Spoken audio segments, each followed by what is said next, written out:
Assalamualaikum warahmatullahi wabarakatuh. Oke, baik, kita akan coba program lagi kali ini ya. Oke, sebelum menyaksikan video ini jangan lupa like, komen, dan subscribe. Oke, baik. Kita program dengan MATLAB kali ini. Soalnya apa itu ya? Ini berhubungan dengan 4 video sebelumnya. Oke. Jadi kita memiliki reaksi dalam reaktor CSTR gitu ya. Dalam reaktor alir tangki berpengadu. Oke, dimana kita memiliki rate of reaction seperti ini, perubahan mol terhadap waktu. Oke. Kemudian di kasus yang D, oke ya. Oke, ini kasus E. Ini kita memiliki kasus di mana kita mempunyai reaksi yang berlangsung secara isotermal ya, isotermis dengan volume sekian, konsentrasi A sekian, dengan volume sebesar ini, waktu sekian. Oke ya. Tentukanlah nilai K1, K3 bila diketahui hasil eksperimen. Oke, kita memiliki data eksperimen ini sangat banyak gitu ya. Oke, sehingga mungkin alangkah baiknya kita nanti konversikan dalam yang namanya ini ya, apa ini ya, dalam Excel ya, dalam Excel. Oke, mungkin kita buka filenya dulu ya. Sepertinya Excelnya belum kita siapkan. Oke, kita buka filenya.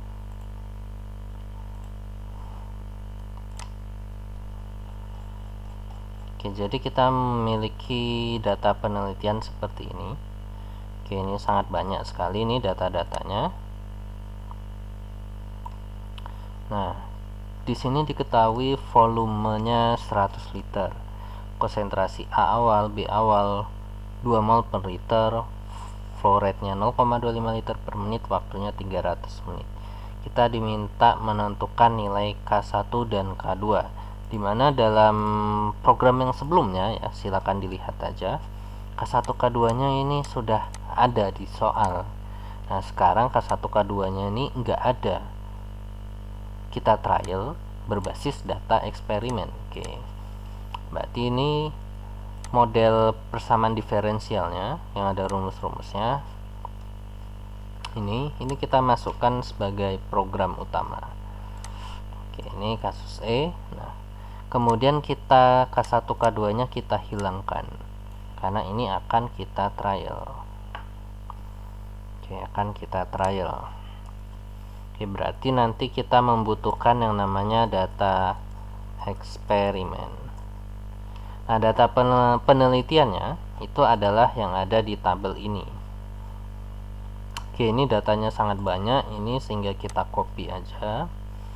Kita bikin variabel di MATLAB ya, dari command window, menu home. Mana nih? Nah, kita new variable, kita paste aja. Oke, udah seperti ini. Oke, ini kita save gitu ya, kita save. Misal ini case 9. Oke, case 9, kita enter. Terus ini masih unnamed, kita rename aja ya, jadi case 9. Oke, kita save as. Jadi case 9. Oke, yes, kita clear aja,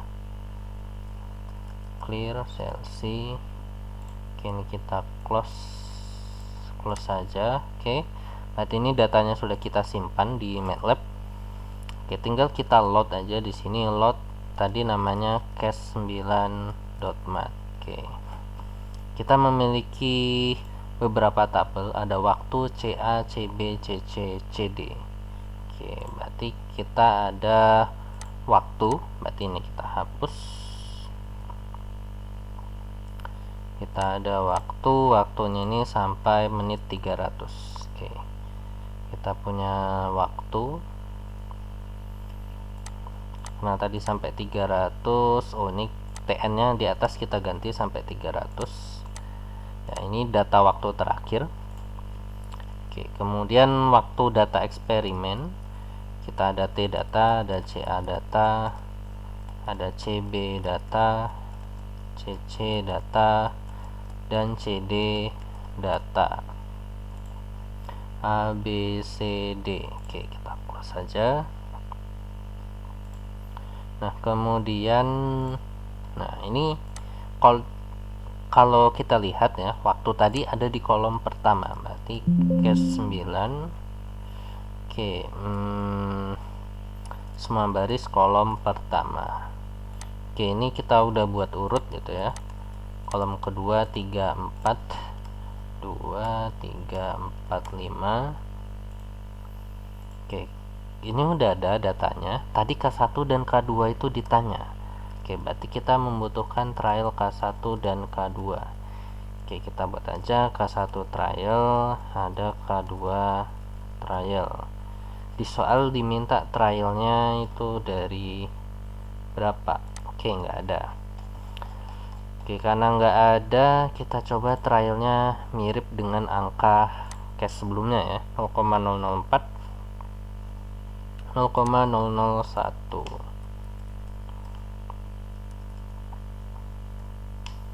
Oke, ini kita udah jadi trialnya, tinggal kita solver aja. Nah, solver untuk mencari K1 dan K2 yang sebenarnya. Oke, kita menggunakan fmin search. Oke, berarti ini K optimum. Hasil fungsinya exit flag sama dengan kita gunakan solver fmin search. Nama fungsinya nanti misal optimasi. Trialnya ada K1 trial dan K2 trial. Kalau udah, baru kita bikin fungsinya aja. Kita buat di sini function misal fx sama dengan nama fungsinya tadi optimasi, yang kita trial adalah K, dimana kita punya K1 dan juga K2. K2 sama dengan K kedua. Nah, optimasi ini adalah tujuannya apa? Kita punya data penelitian CA, CB, CC, CD. Ini data eksperimen.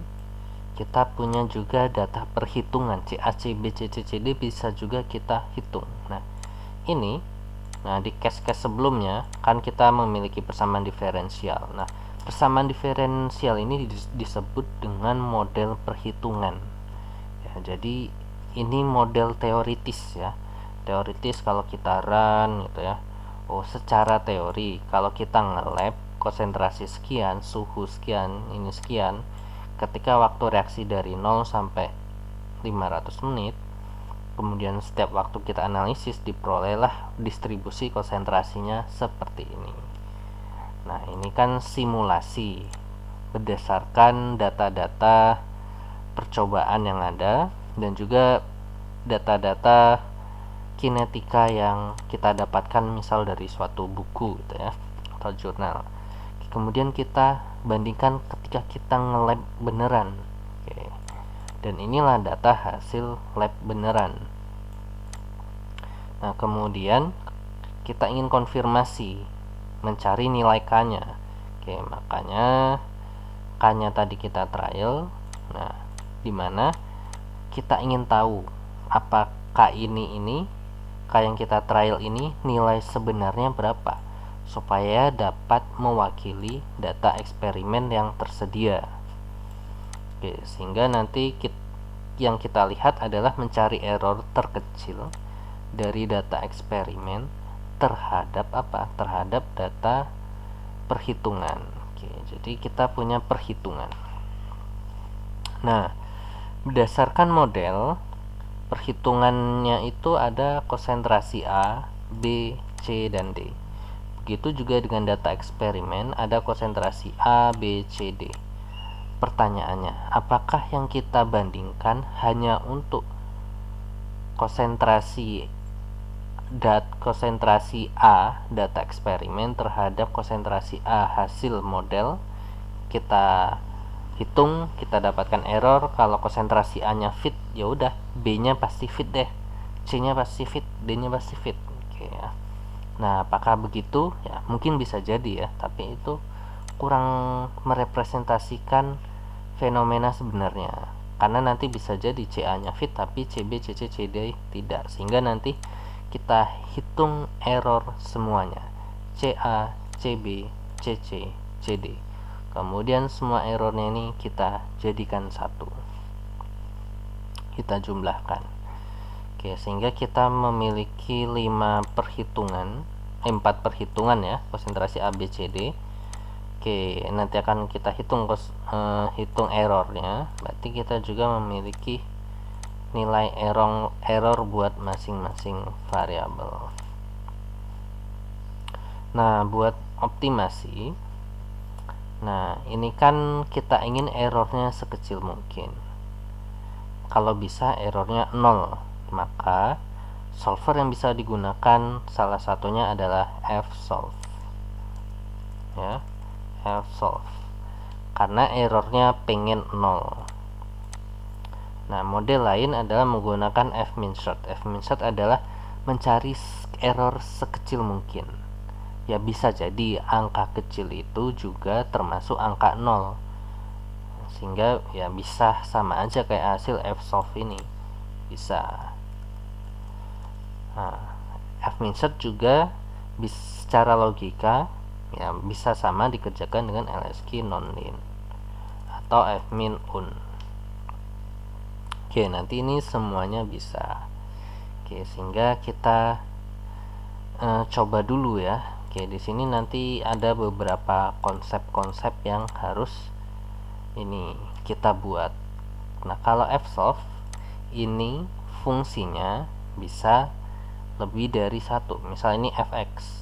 Fx-nya ada fx1, fx2, fx3, fx4. fx1 bisa buat konsentrasi A, fx2 konsentrasi B, dan seterusnya. Kalau fminsert ini satu fungsi, persamaan akhir fungsinya itu cuma satu, fx sama dengan bla bla bla. Begitu juga dengan lsq nonlin dan fmin-uns, sehingga ini membutuhkan penyesuaian terhadap fsolve. Oke, sehingga yang benar-benar konsepnya di dalam fungsi nanti berbeda adalah fsolve. Yang ketiga ini sama. Oke, kita coba dulu yang fminsert. Oke, berarti fminsert nanti fx itu yang akan kita hitung adalah error. Oke, misal errornya kan ada buat konsentrasi A, B, C, D ya. Misal LSE, sum square of error buat CA, kita tambah SSE CB tambah SSE CC, kita tambah SSE CD, kita akhiri dengan N. Nah, SSE ini sum square of error, berarti ada rumusnya SSE CA, SSE CB, kita ada SSE CC dan SSE CD. Nah, errornya ini bisa kita jumlahin atau mungkin bisa juga kita pisah seperti ini pakai kurung siku.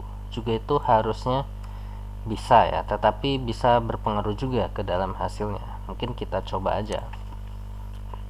Kita mungkin ini SSE CA, berarti nanti CA data dikurang CA hitung. Yang ini juga sama, nanti tinggal diganti ini CB, ini CC, ini CD, CB, CC, CD. Nah, CA data, CB, CC data ini udah ada.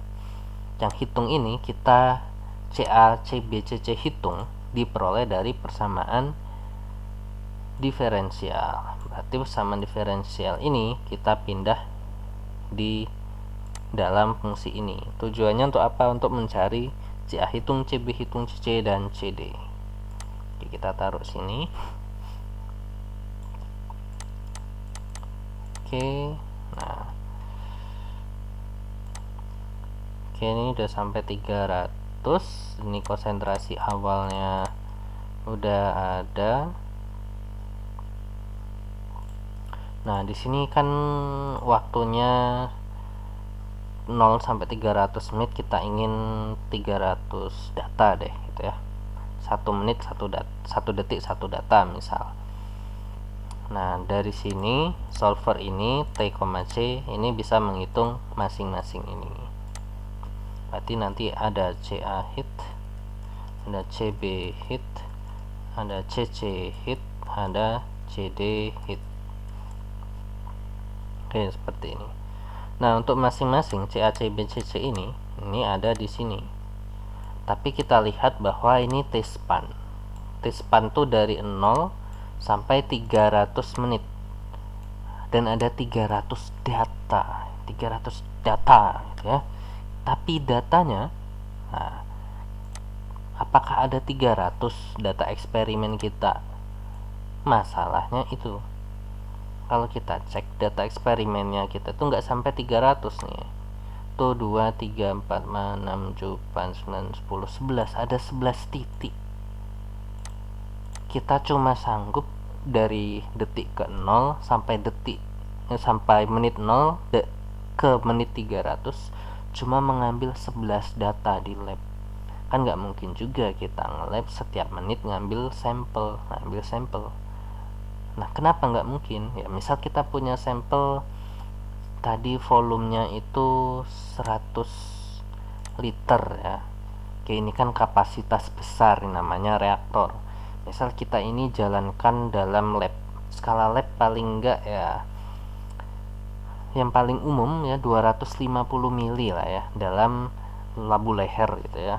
Atau ada yang juga yang 500 mili, yang besar ada yang 1 liter. Misal kita pakai yang biasanya sering digunakan setengah liter gitu ya, dari 500 mili. Oke, misal itu 300 menit. Kalau per menit kita ngambil sampel dan sampel kebutuhannya itu 1 mili, maka selama 300 menit, karena setiap menit diambil, berarti ada 300 kali ngambil sampel. Dan sekali ngambil sampel misal 1 mili, berarti totalnya 300 mili. Padahal volume reaktor kita awalnya 500 mili, keambil 300 mili, tersisa 200 mili, ya habis, cairannya habis. Nah, itulah namanya pengambilan sampel itu dibuat dengan strategi gitu ya, tersebar merata dari menit ke 0 sampai menit 300. Kita ambil gap-gap tertentu yang bisa mewakili tren data penelitian, sehingga sampel kita pun nggak habis gitu ya. Dan walaupun nggak habis, misal keambil 40%, tersisa 60% cairannya, itu juga nggak boleh ya. Karena paling enggak dalam pengambilan sampel, perubahan volume yang kita ambil karena akibat dari sampel ya, kita pengambilan sampel itu ya kalau bisa maksimal itu 10% dari volume awal. Misal kita punya 500 mili gitu ya, sebanyak-banyaknya ya paling enggak kita sampai pengambilan sampel terakhir dari 500 mili itu ya cuma terambil 50 mili. Itu udah sebesar-besarnya ya. Jadi 50 mili itu misal kita bagi jadi 10 titik. Nah, atau dari 50 mili itu kalau kita bagi 10 titik berarti per sampel ngambil 5 mili. Nah, itu pun udah termasuk besar. Oke, berarti dari 500 mili kita bisa kecilkan lagi pengambilan sampelnya, misal 2 mili. Kan udah cukup sebenarnya buat analisis gitu ya. Oke, jadi nanti paling kita butuh sekitar cuma 5% dari volume awal, sehingga dalam kinetikanya itu juga masih bisa ditolerir ya. Karena dalam perhitungan kinetika, volumenya kan kita anggap sebagai konstan. Misalnya ini 100 liter, oke 100 liter, atau 100 mili gitu ya. Tadi 500 mili, oke konstan. Tapi kalau pengambilan sampelnya besar, dia sudah mengubah volume awal, sehingga sudah beda, itu laju reaksinya sudah beda gitu ya. Oke, kita lanjut ke sini. Berarti di sini karena ada perbedaan waktu, sehingga harus kita konversikan ya. CA hitung di sini kita sesuaikan, ini kan dari menit 0 sampai 300. Ada 300 data, berarti ada menit ke 0, 1, 2, 3, 4, 5. Sedangkan sampel kita itu ada di menit 6, sekian, 30 menit lebih sekian detik, sekian ini koma. Nah, berarti harus kita sesuaikan. CA hitung di sini kondisinya sesuai waktu yang tertera di sini. Oke, caranya gimana? Dengan proses interpolasi. Oke, menggunakan toolbox interp1. Ini T, C, T underscore T data. C hitung ini adalah, CA ini adalah semua baris kolom pertama.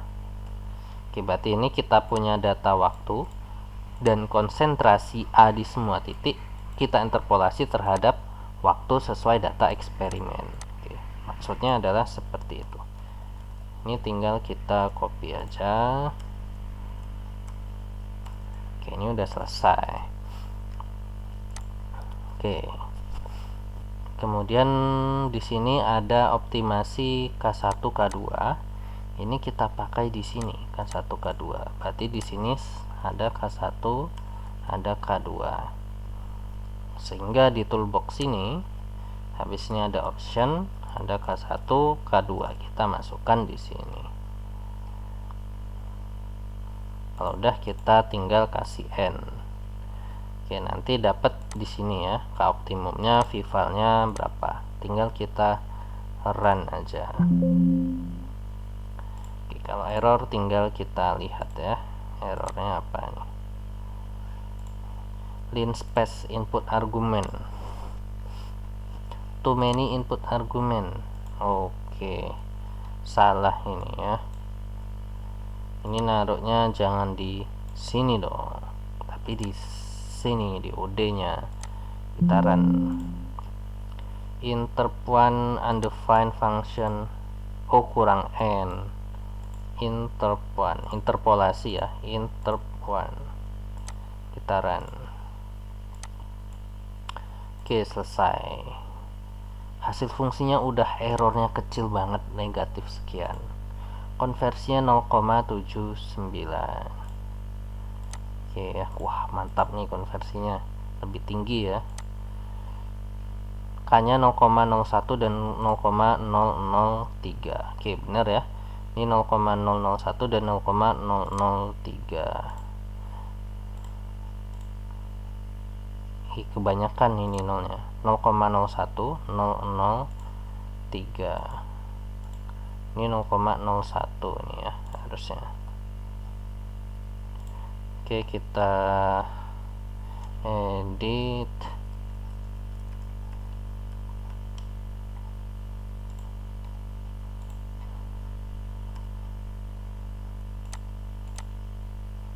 Oke, 0,01 nilai K1 nya. Oke, yang di mode asli jangan lupa kita ubah juga gitu ya. Ada typo, nanti kuncinya. Oke, ini wordnya lama kali kebuka. Oke, kita lihat mana nih.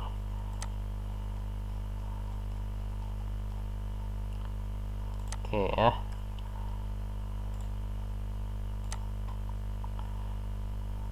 Oke, jadi berdasarkan hasil run ini udah kita dapatkan bahwa kan optimumnya 0,01 dan 0,003. Oke, gimana kalau ini kita pisah gini, apakah boleh pakai fminsert? Boleh. Seperti ini, kita run aja deh. Tuh, script assignment this mismatch fvol. Ini adalah maksudnya yang dari sini, berarti nggak boleh ya. Kalau gini kan jatuhnya ada fx1, fx2, fx3 dan seterusnya. Oke, jadi kalau menggunakan fminsert itu semuanya harus dijadikan satu terus dijumlahkan. Apakah itu masalah? Ya nggak masalah ya. Errornya semuanya kita jumlahkan. Nah, terus gimana caranya kalau kita menggunakan fsolve ya. Oke, ini kita gunakan fsolve. Oke, berarti nanti di sini tinggal kita bisa bagi pakai titik 2 kalau menggunakan fsolve. Nah, dia errornya itu nggak digabung tapi bisa dihitung satu-satu. Oke ya, ini tinggal kita coba run aja. Nah, diperolehlah hasil ini. Nah, ini errornya masing-masing ya, 1 kali 10 pangkat min 6. Ini error buat konsentrasi A, B, C, D. Ini kecil banget ya, minus 6. Hasilnya apakah beda? Sama, 0,01 dan 0,0032. Oke, berarti konsepnya seperti itu kalau menggunakan fsolve atau menggunakan fmin search. Oke, kalau misal nanti ditanyanya menggunakan fsolve ya seperti ini, kalau fmin search ya yang seperti sebelumnya tadi gitu ya. Kalau menggunakan lskin nonlin itu sama kayak fmin search.